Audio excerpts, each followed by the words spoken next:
What's up, guys? This is Sang. This is Kaivon. We are the Kaizen method. Today we are going over why it's important to be alone and being okay with being alone. Yeah, most importantly, being okay with being alone, right? Like, how can you learn to be okay with being alone?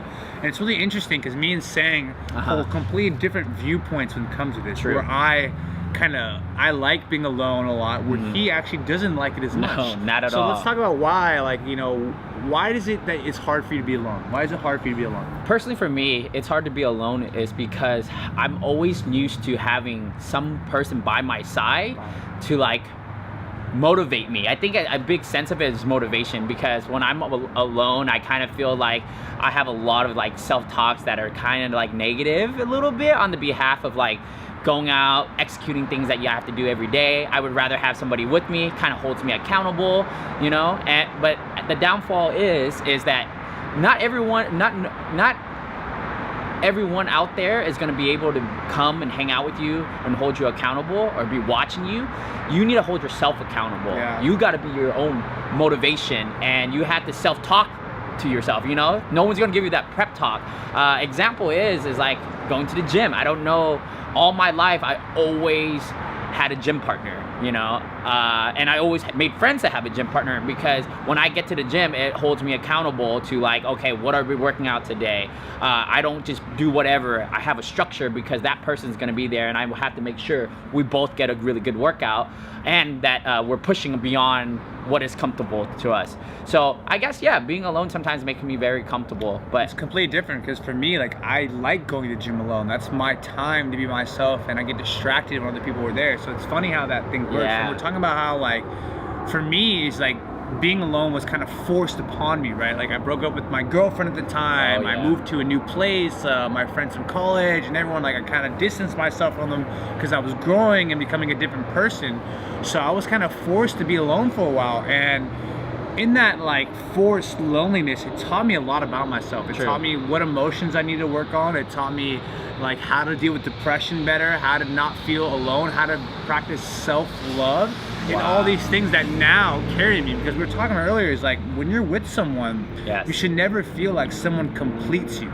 You should be fully complete by yourself, and that person's just like an add-on. They're just gonna make your life better than the way it was, but they're not fixing it. You're already 100%. This is giving the extra 5 to 10% that is taking you to where you want to go.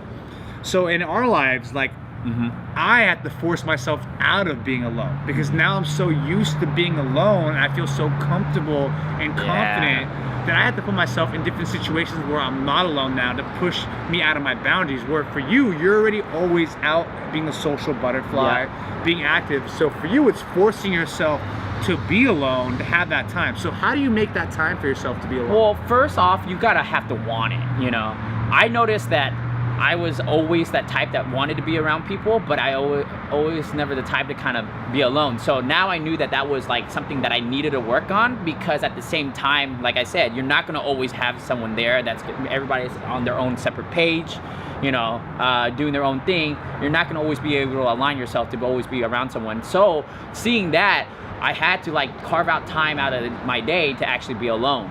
And carving out time out of my day, let's just say I done meditation, that was a great way of just letting me be alone. And I know we talked about that in the past, but that's such a great way to really hear yourself and your thoughts in the midst of being really busy and clouded with multiple things that you have to do and decisions you got to make. Sometimes having that aloneness to hear the voice in your head and how you go upon making decisions or planning out your day, or hang out with other people, how you are with other people. So but how about you? How does it get you to find that balance? I guess that's what we're talking about. If you're the opposite, to actually go out and be more.